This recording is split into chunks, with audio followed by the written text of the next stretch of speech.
Bismillahirrahmanirrahim. Assalamu alaikum. My name is Mohammad Nabi. AutoCAD basic level to advance level course training in Urdu के lesson के साथ हाजिर हूँ।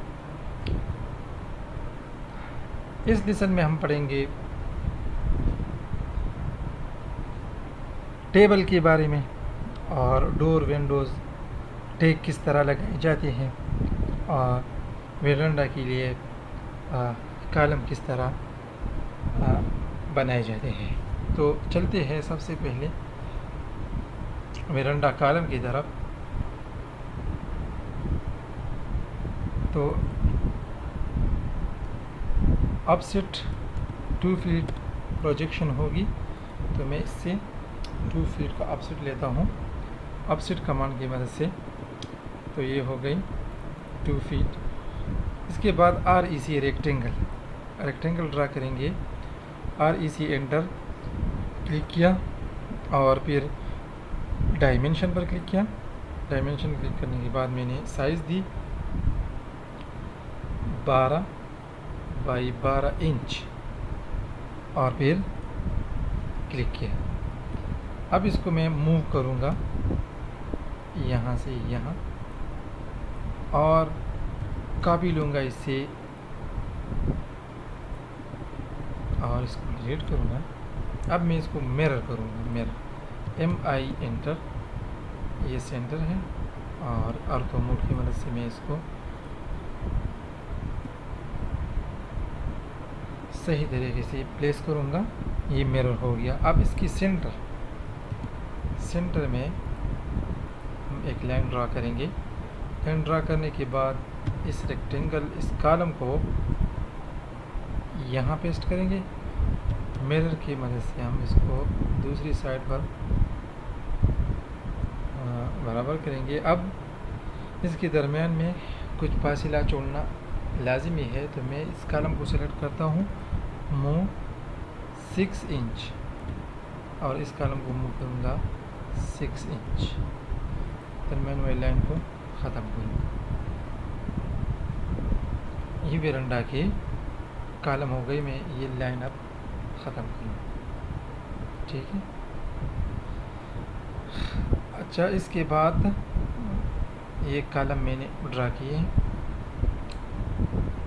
इसके बाद डोर टैग हम लगाएंगे। डोर टैग किस तरह लगाए जाते हैं? Text command T enter click, then height 9 inch enter और दूसरी जगह इसको क्लिक करके यहाँ D1। आपके आर्किटेक्चर डिज़ाइन में D1 डोर वो डोर होगी जिसका साइज़ बाकी तमाम डोर से ज़्यादा हो। जैसा कि D1 कौन सा दरवाज़ा होगा? ये लाउंज वाला दरवाज़ा होगा, लाउंज वाला D1। कि मैं वाइट लेयर में लिखूँगा और इसकी फॉन्ट स्टाइल में चेंज करूँगा वर्डना। इसका साइज़ मैं थोड़ा कम करूँगा, 9 इंच की बजाय मैं 5 इंच करूँगा। ये D1, इसको मैं कॉपी करूँगा। इसके बाद ये होगी D2 जितने दरवाजे हैं मैं ये कॉपी करूँगा और पेस्ट करूँगा जहाँ D2 डोर है। अब किचन वाली D3 बाकी प्रोजेक्ट में D3 डोर नहीं है, तो मैं इसको यहाँ छोड़ता हूँ। कॉपी D4, ये हो गई D4 को मैं कॉपी करूँगा तमाम बाथरूम की डोर में। Copy paste and paste.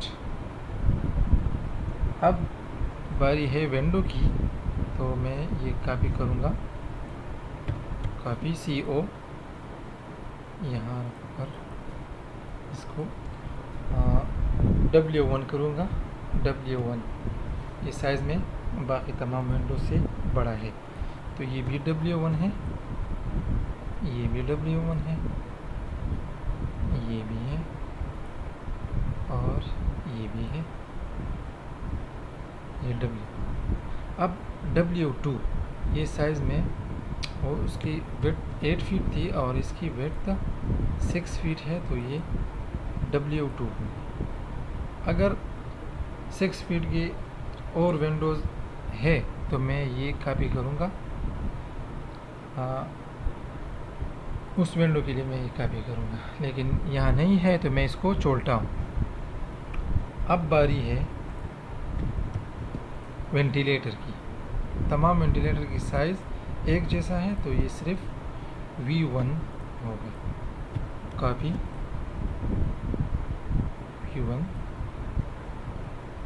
V1 और V1। डोर टैग्स मुकम्मल हो चुके हैं। टैग्स मुकम्मल होने के बाद मैं इसके लिए ओपनिंग शेड्यूल बनाऊंगा। ओपनिंग शेड्यूल किस तरह बनते हैं?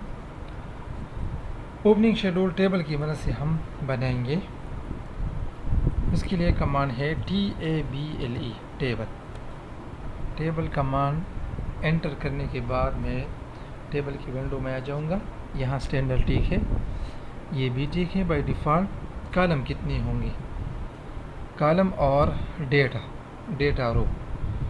तो मैं इसमें column serial number, description, width और हाइट और रिमार्क्स 5 कॉलम हमें चाहिए, तो बाय डिफ़ॉल्ट इसमें 5 लिखा हुआ है। उसकी साइज़ कितनी होनी चाहिए? कॉलम विड्थ कितना होना चाहिए? ये हम इसको कॉलम विड्थ 8 इंच देंगे।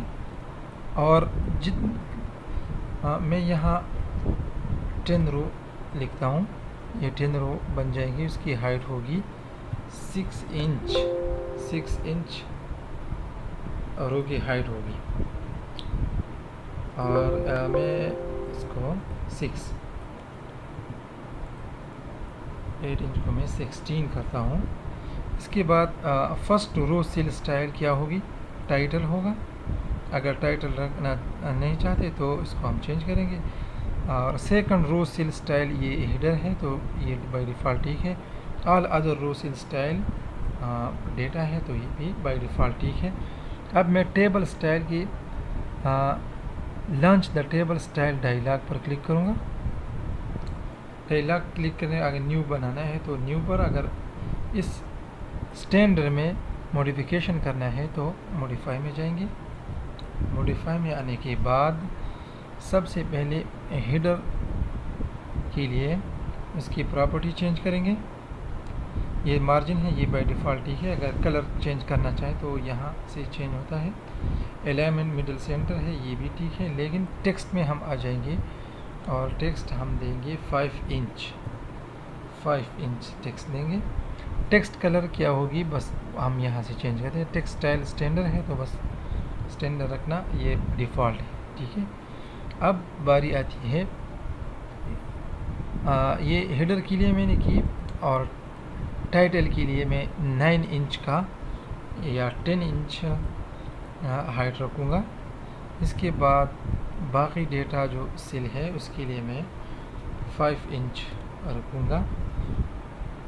अगर टेबल डायरेक्शन चेंज करना है तो अब ये इस तरह होगा और डाउन। टाइटल और हेडर नीचे जाएंगे, अप में, और डेटा तो इस तरह हम नहीं करते हैं। डाउन ये बाय डिफ़ॉल्ट ठीक है। अब इसको मैं ओके करूँगा। ओके करने के बाद मैं यहाँ इसको क्लोज़ करूँगा।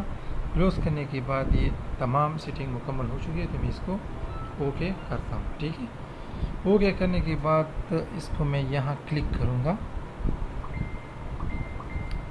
मैंने 5 कॉलम और 10 रो,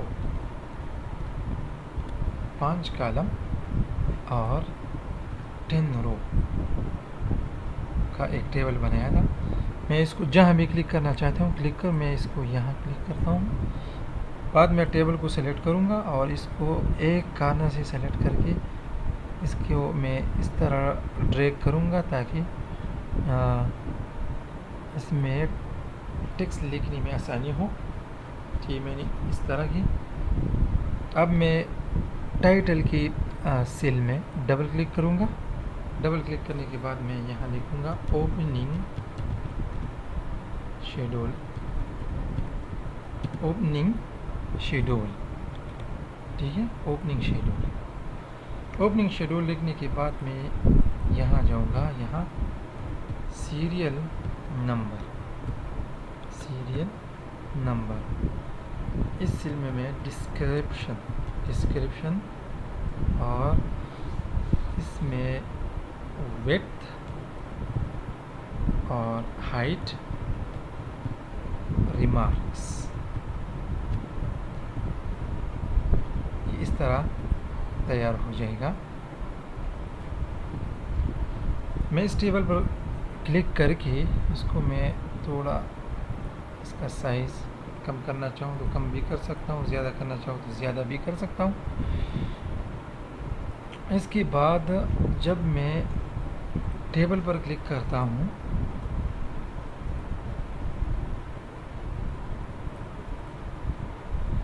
अब टाइटल के टेक्स्ट को मैं 10 के बजाय 20 करना चाहता हूँ तो यहाँ से मैं बआसानी कर सकता हूँ। और सीरियल नंबर 5 है तो मैं इसको 10 करूँगा।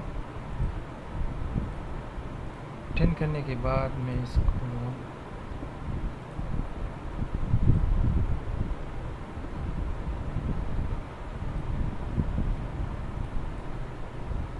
इन सारों को मैं 10 का साइज़ दूंगा। अगर मैं इसको ड्रैग करना चाहूँ, ड्रैग, डिस्क्रिप्शन, तो बाद में मैं उसी साइज़ में लिख सकता हूँ, ठीक है। विड्थ हाइट को दोबारा मैं लिखूँगा, ठीक है। ये देखो, डिस्क्रिप्शन, विड्थ, हाइट और रिमार्क्स, इसमें मैंने इस तरीके से इसका साइज़ चेंज किया। अब सीरियल नंबर में सीरियल नंबर 1, ठीक है, तो इसमें 1 आ गया, लेकिन मैं इसकी प्रॉपर्टी थोड़ा चेंज करना चाहता हूँ तो मैं इसके अंदर डबल क्लिक करूँगा और 10 का साइज़ दूंगा। इसको हम बुलेटिन नंबर है,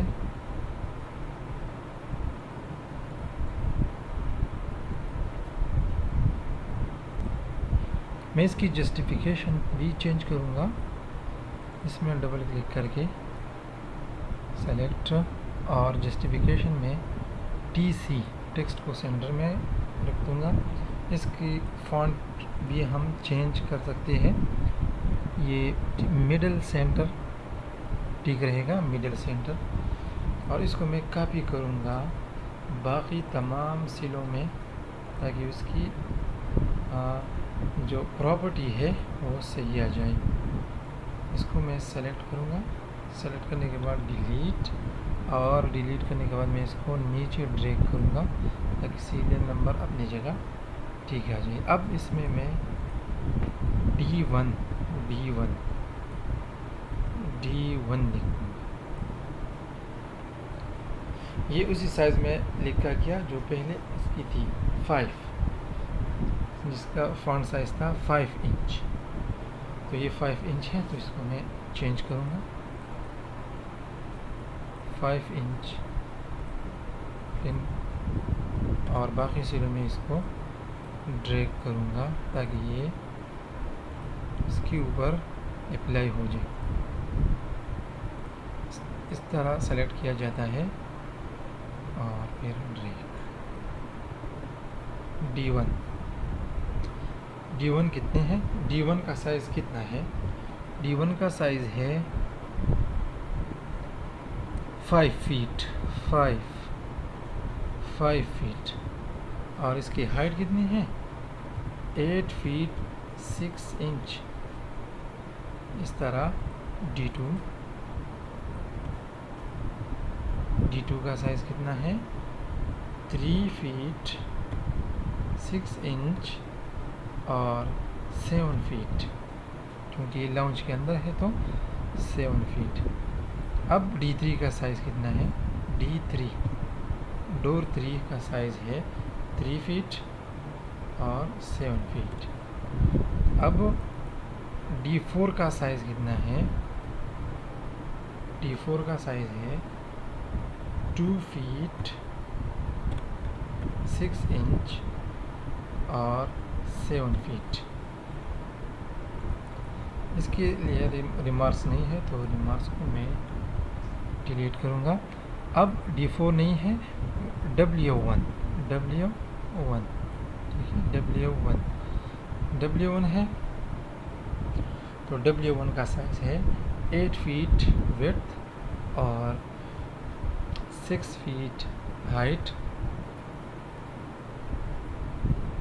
और रिमार्क्स में हम सिल हाइट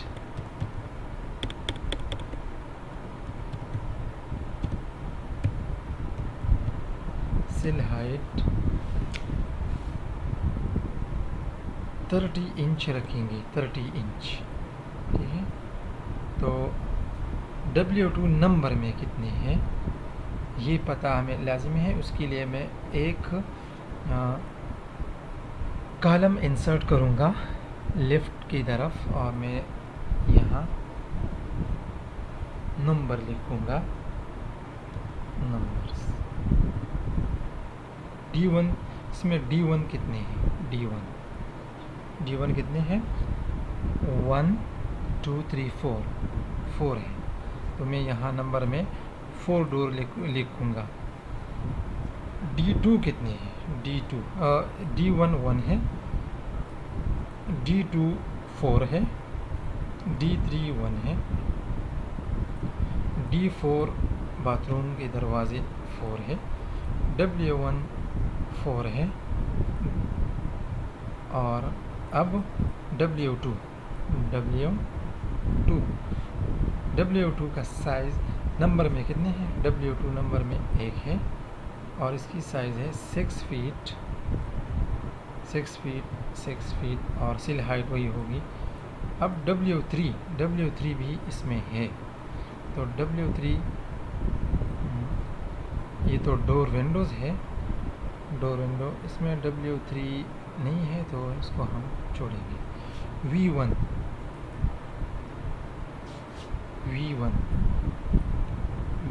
V1 कितने हैं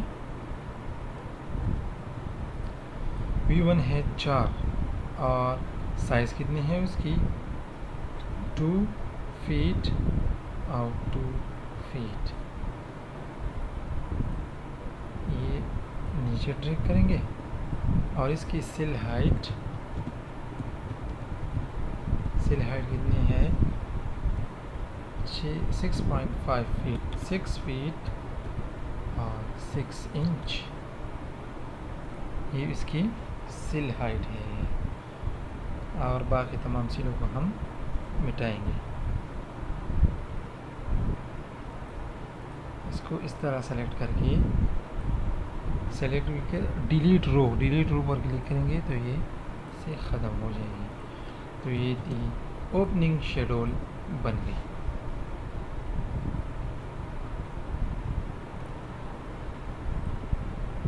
ओपनिंग शेड्यूल डोर टैग्स और वेरांडा कॉलम क्रिएशन के बाद नेक्स्ट क्लास में मैं फ़र्स्ट फ्लोर डिज़ाइन करूँगा इंशाअल्लाह। फ़र्स्ट फ्लोर किस तरह डिज़ाइन किया जाता है और किस तरह है तो मैं नेक्स्ट क्लास फ़र्स्ट फ्लोर पर लूँगा।